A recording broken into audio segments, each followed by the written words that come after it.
आपण आज वालाच्या शेंगा साध्या आणि सोप्या पद्धतीने करणार आहोत. मी वालाच्या शेंगा निवडून आणि स्वच्छ धुवून घेतलेल्या आहेत. लसूण सोलून घेतलेला आहे. जिरे, मोहरी, हळद आणि लाल मिरची लसूण टाकून थोडीशी जाडसर केलेली आणि मीठ घेतलेलं आहे.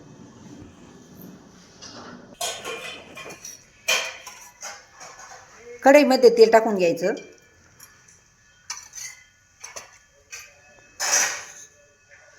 त्यात मोहरी टाकायची.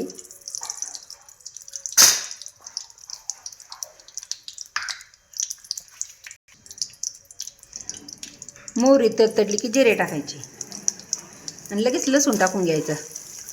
मी लसणाचा जास्त वापर केलेला आहे. लसूण छान परतलेला आहे. थोडीशी हळद टाकायची आणि या शेंगा धुवून घेतलेल्या त्या लगेच टाकून द्यायच्या.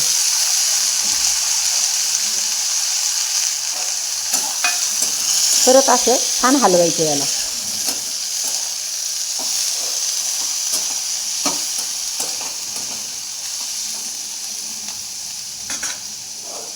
आणि 2 मिनिटासाठी झाकण ठेवून घ्यायचं.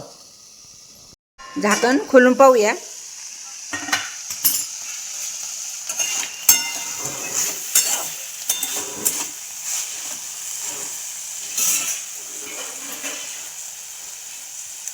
जी जाडसर मिरची ना ती याच्यात टाकून घ्यायची. ती तुम्ही तुमच्या आवडीनुसार टाकू शकता, कमी जास्त.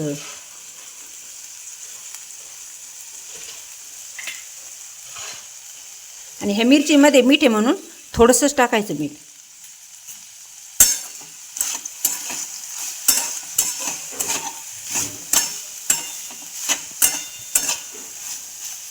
एक मिनिटासाठी असं हलवायचं.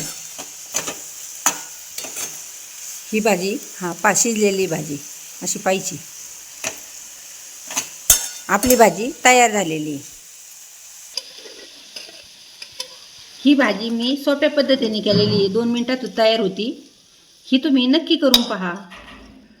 ही भाजी जर तुम्हाला आवडली तर शेअर आणि लाईक करायला विसरू नका.